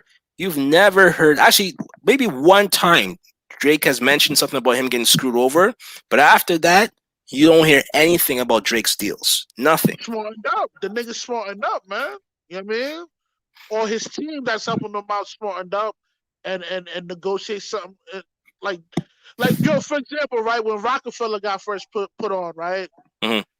Right, it was just Rockefeller. You know what I mean? They white labeled it, the guerrilla style Jay-Z single, and then they was getting so much of a buzz where where Def Jam stepped in and they worked out a partnership. You know what Hmm. I'm saying? So by Def Jam owning 50% of the company, right, of Rockefeller, well, I want to say own, but the amount of money, the amount of money, put it like this: Rockefeller, which is Dame, Kareem Biggs, and Jay, they put up their dough with uh with Def Jam, which made a joint business company partnership. But Hmm. they didn't get to that point until they put in the work to get Jay bubbling. After Jay started bubbling in the streets and selling his own mixtapes and different albums or whatever before Reasonable Doubt, Hmm. that's when Jeff Jam stepped in and they worked out you know they worked out a little deal. You know what I mean? After they worked out that deal with Def Jam, they were able to branch off to do their own thing after the first album deals they had with Def Jam. You know what I But the, mean? but the, but the leverage was the fact that they owned the label, right? So Right, right. So whatever entity that connect Drake, because I'm not a fan of Drake, so I don't know his history. But I know from how I know how the business works is whatever entity was fucking with Drake, they mhm. connect him to Baby, and they worked out the deal, whatever. They worked out a distribution deal, whatever major company that they're dealing with. You know what Yeah, I mean? even Jay Prince's son had a hand in Drake's pocket as well too, right? For the finder's fee to get him connected to Little Wayne. So Well, too many people have finder's fees, like you could get a couple 100,000 for that. It depends on no, how no, big the no, no, no. artist is. They were still no, no, no. They were going through courts for millions. It's, if I'm not mistaken, it You might be can do it. still in court. You can do that, but you're not gonna win. You're gonna settle for a couple 100 grand.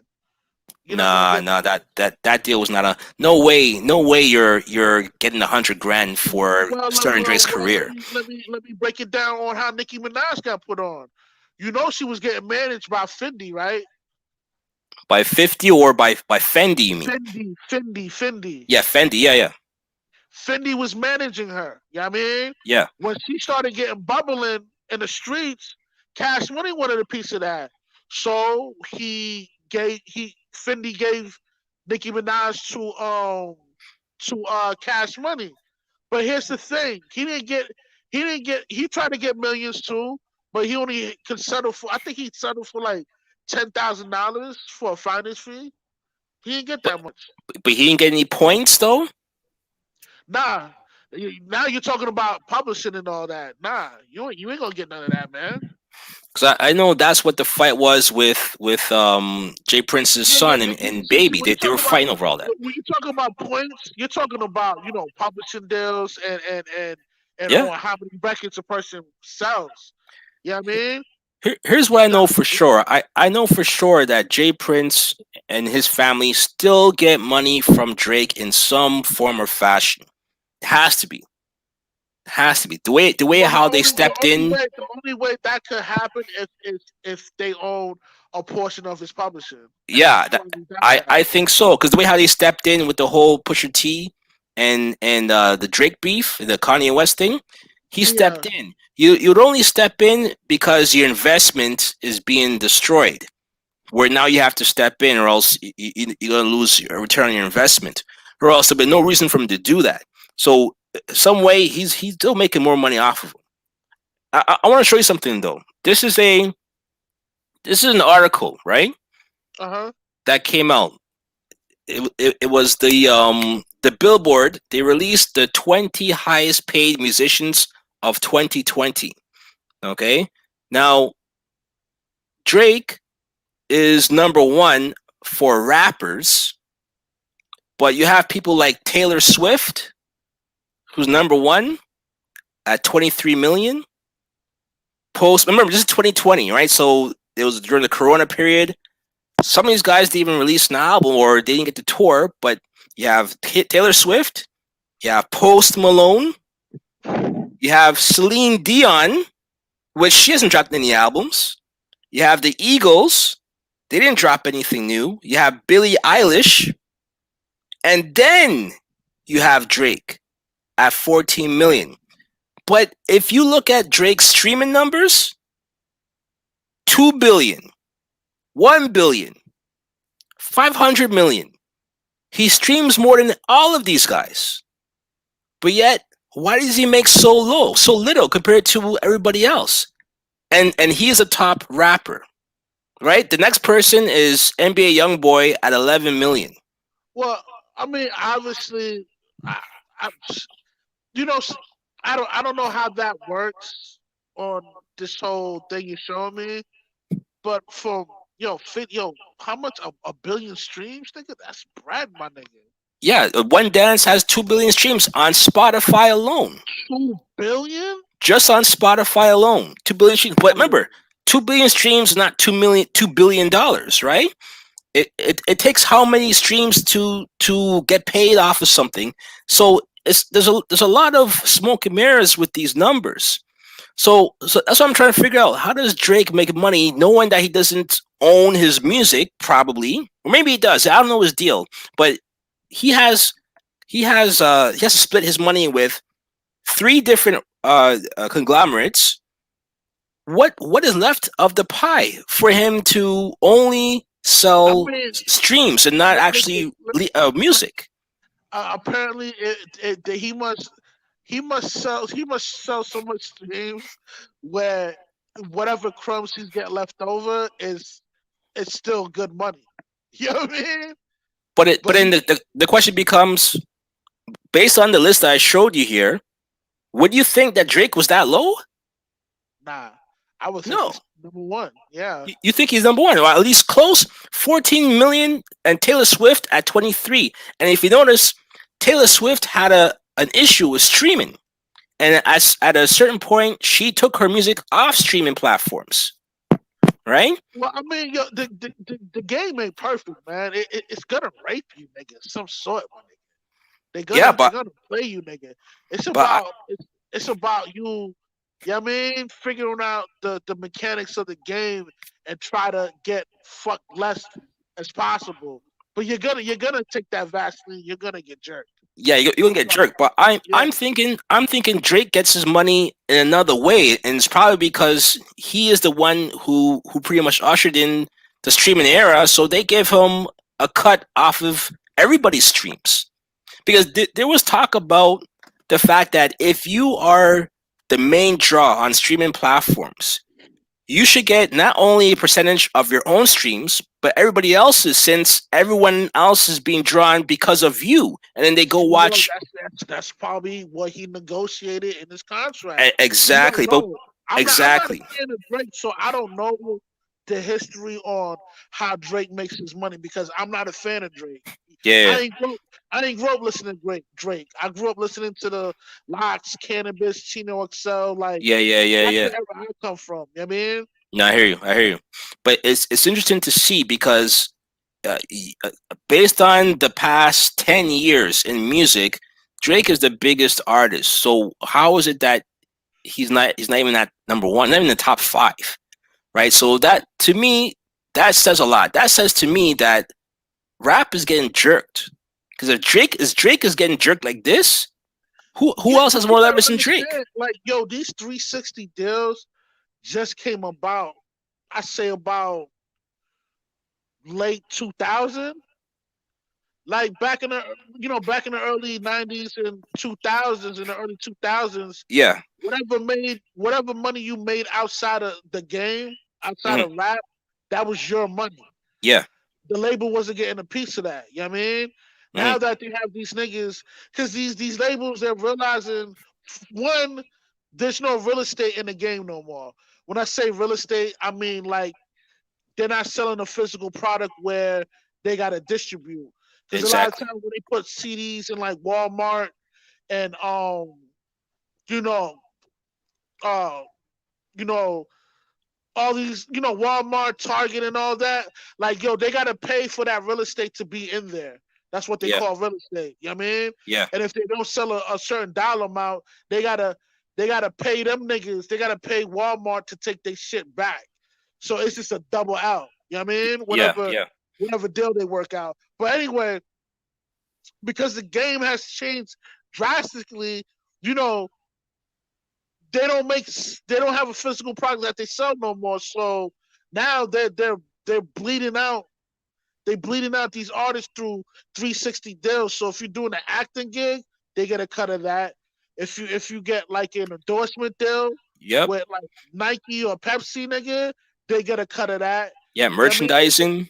Merchandising, they get a cut of that. You know what I mean? Because they don't make the money off selling CDs no more. You know what I mean? Yeah, but They in gave it that streaming. shows and that shows a Yeah, shift towards not the music but everything else, which is why you have to be squeaky clean now, right? As opposed to being able to say what you can and stand behind it, right? Because yeah. now you're I mean, selling. I wouldn't say squeaky clean. Just don't talk about the LGBT. The, you know what I mean? Yeah, The yeah, couple, that's why. the Yeah, that's what I mean. LGBT. Yeah, Yeah, yeah, you can't offend certain groups. But yeah, because again, people who listen to the baby's music don't care about what you say about any group, right? I mean that should be clear. They don't really care. His music is not even about anything of any importance, anyways, right? It's just music to dance to and bob your head to. So people don't care any which way what he talks about. If you were to go based on if people had to buy albums and people were buying his music, he would still have his fans. His fans his fans wouldn't change. Do you know what I mean? But right. but the fact that his music is tied or the way he gets money is not tied to the fans, it's tied to the corporations and endorsements, They then have more that's who he has to control. answer to first. Yeah, they have more control Yeah, yeah, of the situation. So therefore, they can apply pressure to yeah, any nigga that's in that lane. You which know is what I mean? messed up.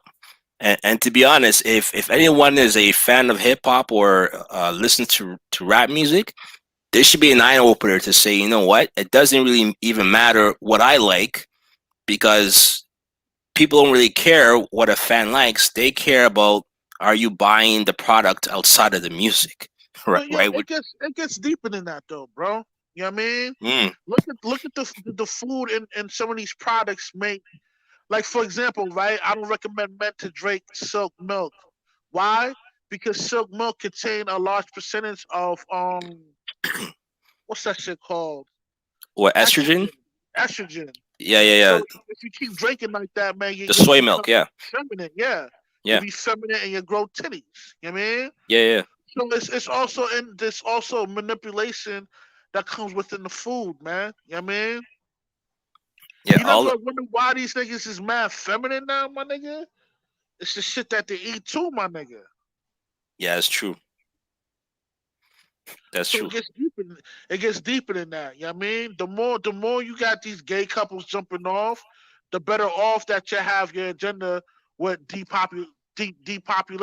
You know what I mean? Yeah, I see And what the you're less saying. and the less people in the world, the more control you have. You have a better control within the world. You know what I mean? Because there ain't gonna be that much people rebellion. It's not gonna be a lot of people rebellion off whatever system they want to pop off with the new world order. You know what I mean? Yeah, it's population control in some form or fashion. Yeah, it's crazy. Never in my life I would think niggas from the hood would be rocking purses, but yo, these niggas is rocking handbags and hand purses. Yeah, I'm They seeing that too. they, they even tote their pistols in that shit.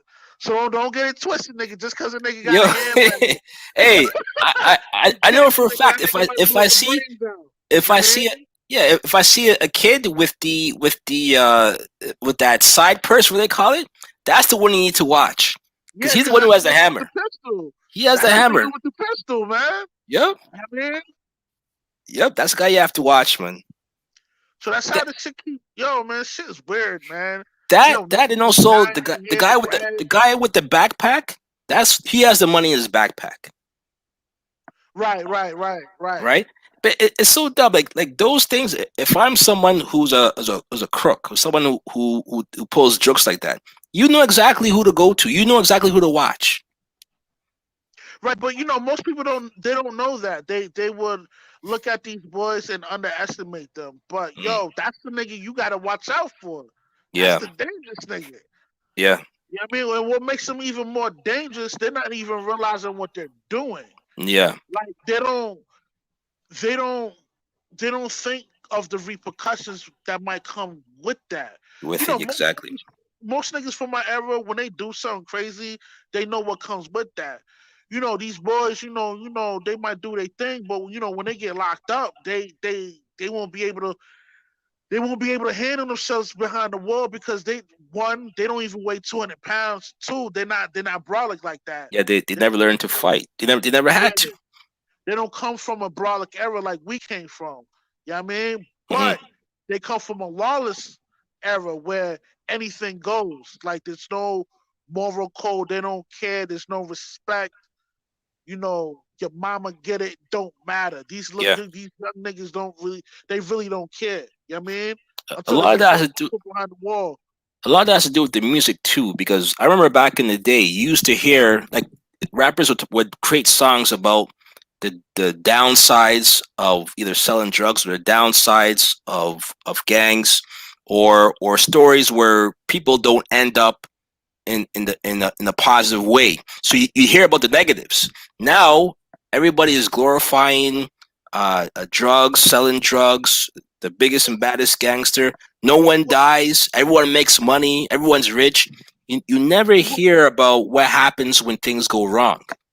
well, That that's what been made gang culture so popular and prevalent today is because of Jim Jones and the Dipset.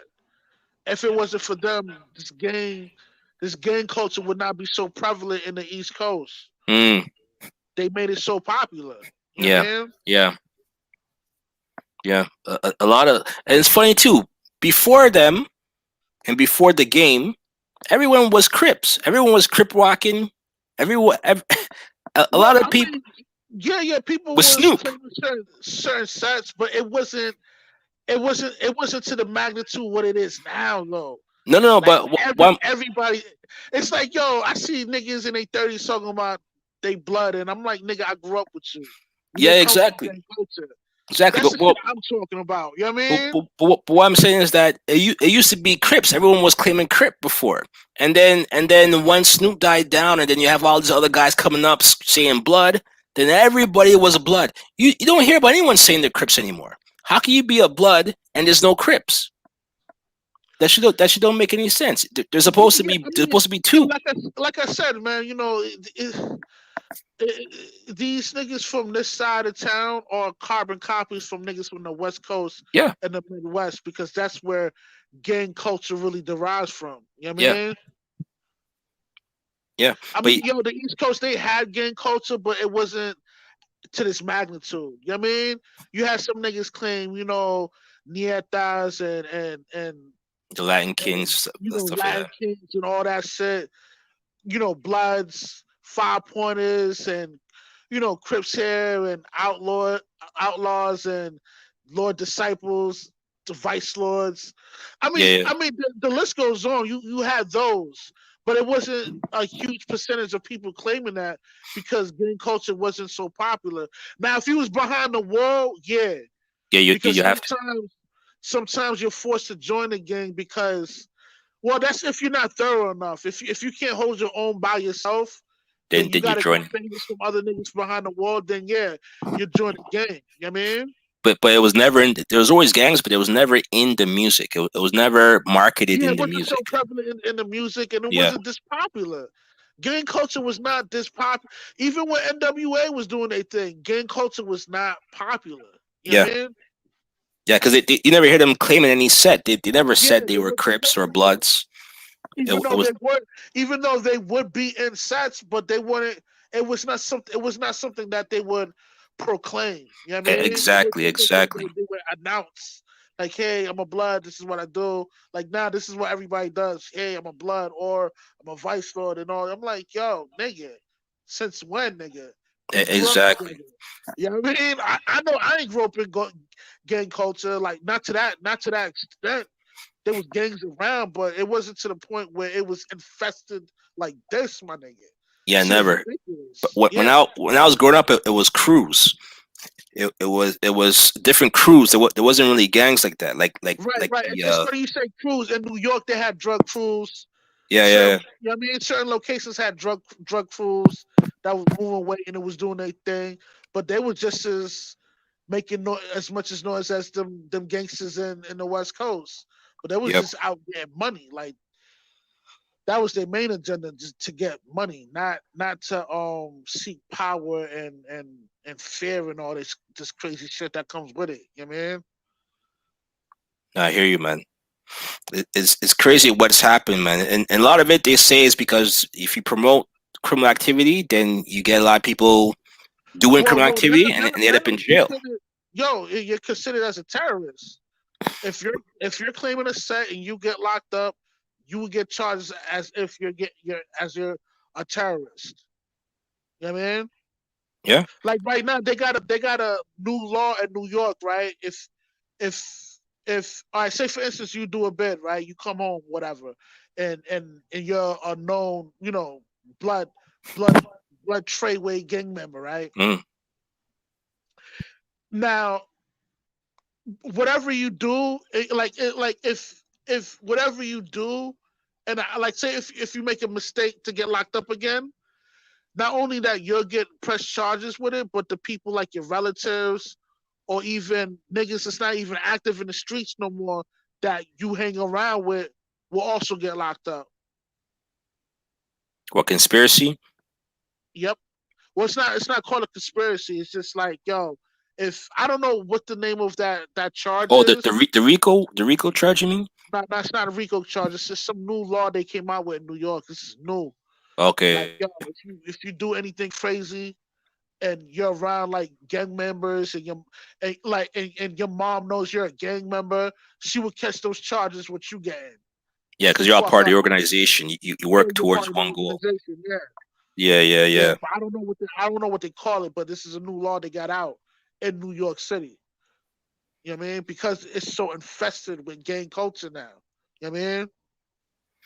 Yeah, it's crazy, man. And the thing is, you heard about that whole conspiracy, how people came together to push gang culture or criminal activity in music to fill up the jails.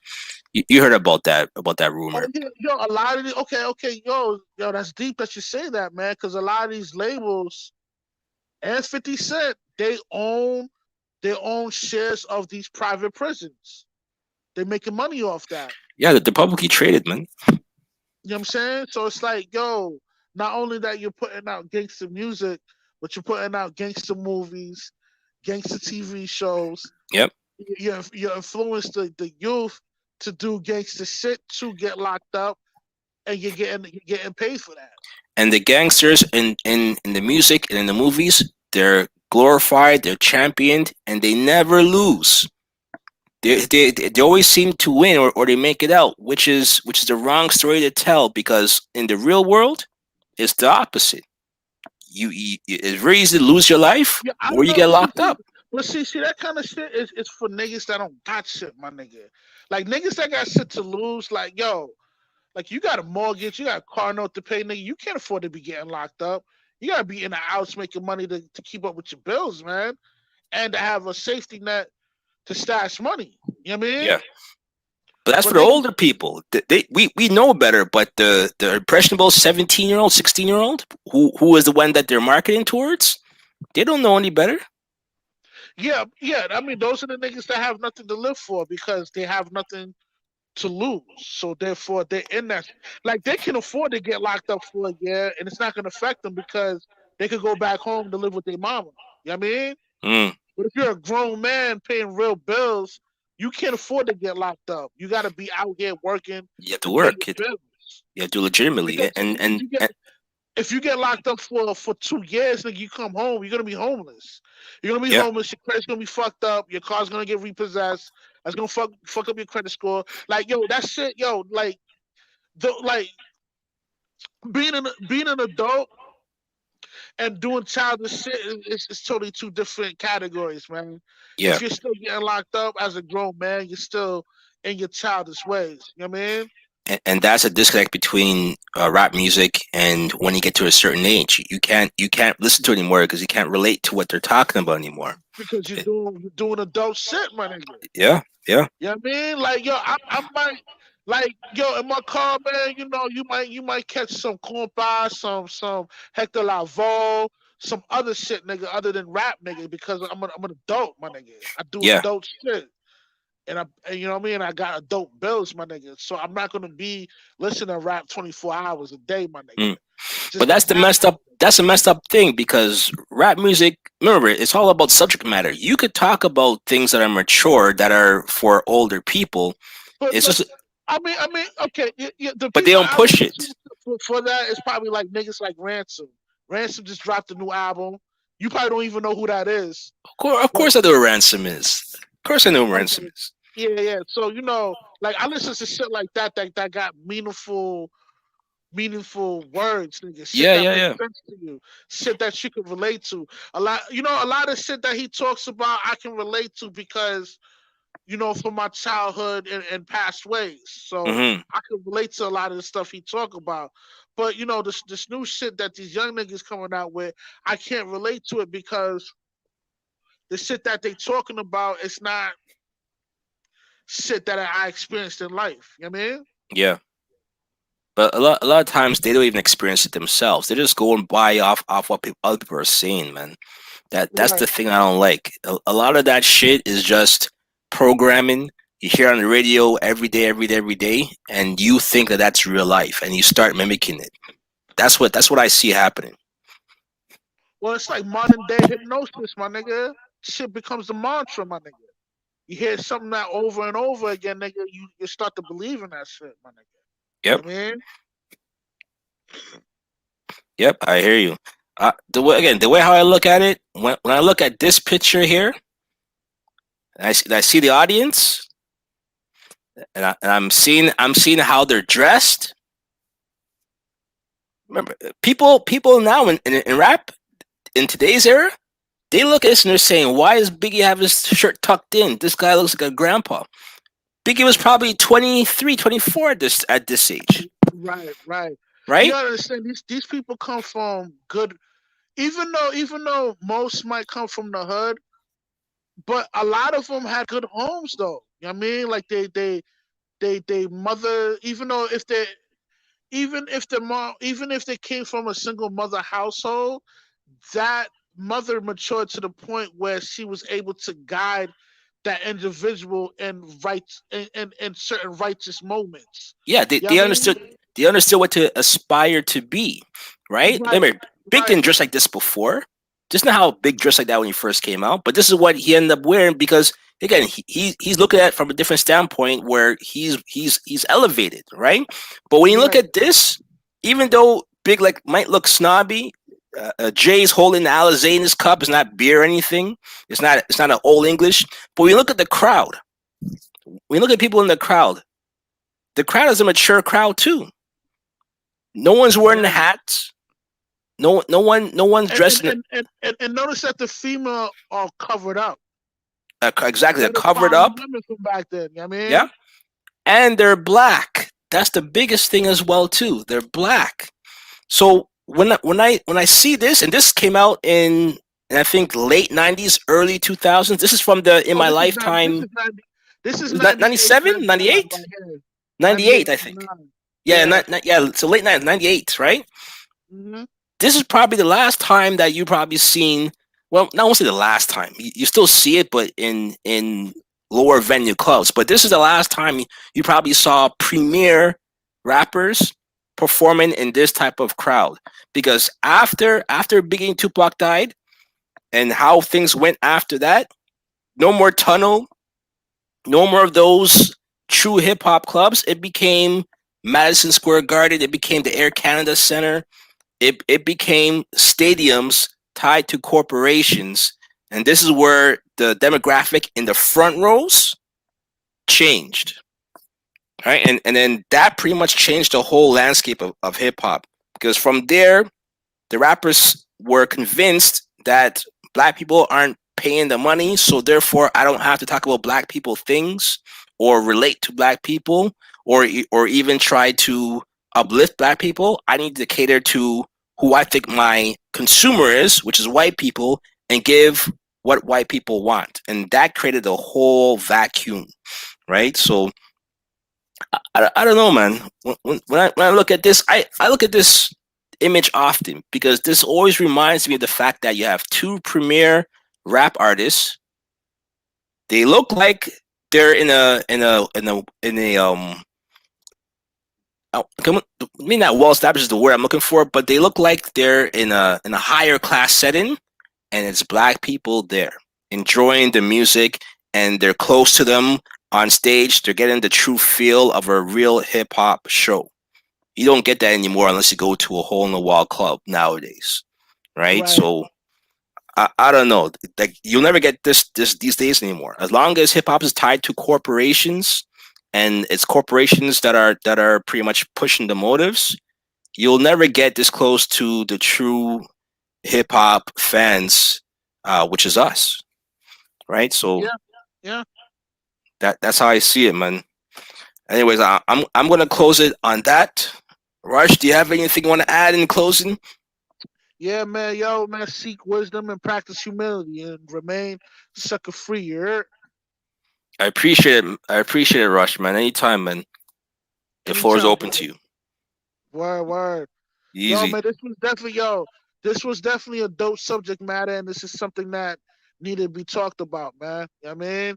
Cause yo, your masculinity is at stake. You know what I mean? They're trying to eviscerate us, man. And we gotta stay on point, man, and remain assertive. You know? I agree. I agree. So I'll end it like that. Part of my presence YouTube channel. You know where to find me. Catch me on Instagram. You can catch me on YouTube. I might try to create a schedule. I might try to do this more often. I don't know yet. I got things that I'm working on. But again, I'm all about analyzing things, taking a critical point of view and approach, and putting it out there for you guys to consume and think, right? Because the key thing here is that you have to think about what's going on, see the games that are being played, see what's behind the veil, and understand that a lot of the things behind it is about money and corporations, and really what's driving hip hop today. It's not the people, it's the corporations. I'm going to stand by that statement. You let me know how you feel in the comment section. Until next time, Rush, peace. I'm out. Salute. Have a good Peace. night. You too.